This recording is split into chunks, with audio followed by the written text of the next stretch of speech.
una Sofia Goggia luminosa quanto emozionata quella che accende il bracciere olimpico di Piazza di Bona. È in quel momento che un brivido percorre Corso Italia, un brivido di orgoglio e consapevolezza. In mondo visione, in collegamento con la cerimonia principale di San Siro, si alternano momenti memorabili.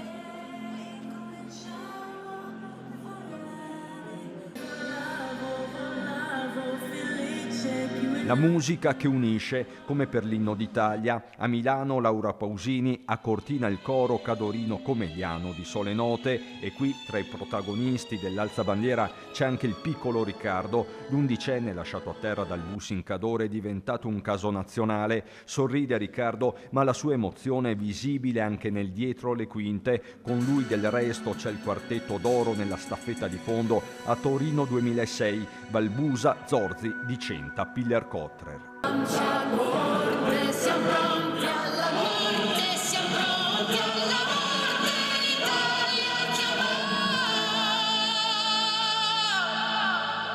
Una serata iniziata con lo sfilamento di 34 associazioni di volontariato del territorio, non manca nessuno, i gruppi in costume, addirittura le maschere dei mitologici Krampus, e poi il mondo dello sport giovanile. Noi siamo qua di Cortina, siamo uno sci club di Cortina, però veniamo un po' da tutta Italia. Io per esempio sono di Milano, lui è di Milano, però ci sono ragazzi anche da Roma, siamo un po' da tutta Italia. Fa un effetto incredibile, soprattutto per noi che veniamo da quando siamo piccoli in queste vie, giocavamo a pallineve da piccolini.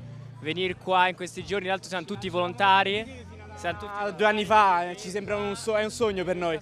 Un sogno che ora è realtà, al cospetto di quella Tofana illuminata e mai così ricca di suggestioni. A guardarla con timore quasi reverenziale le centinaia di atleti che hanno sfilato lungo Corso Italia tra tifo e applausi, anche qui in contemporanea con Milano, in un tempismo perfetto. Ora si gareggia e si fa sul serio con l'emozione chiamata a trasformarsi in prestazione. Cortina dopo 70 anni sembra ancora pronta, il tempo è passato, ma l'energia resta.